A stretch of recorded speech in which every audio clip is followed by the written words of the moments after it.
Türkmenistanyň Beden terbiýe we sport baradaky döwlet komitetiniň beýnamaty esasyna geçirilýän ýarışlar üstünlikleri besenýär.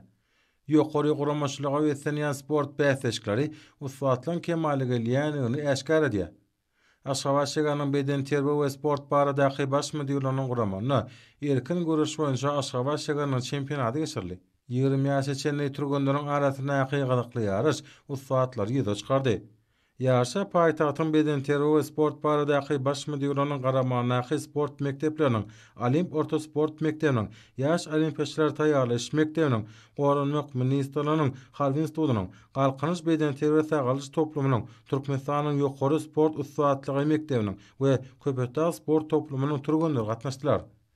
Paýtagtyň çempionatyna her bir tutuluşygyň çekeleşikli bolmagy, turgunlaryň bu ýaşa ýokary taýýarlykly gelenliklerini görkezdi.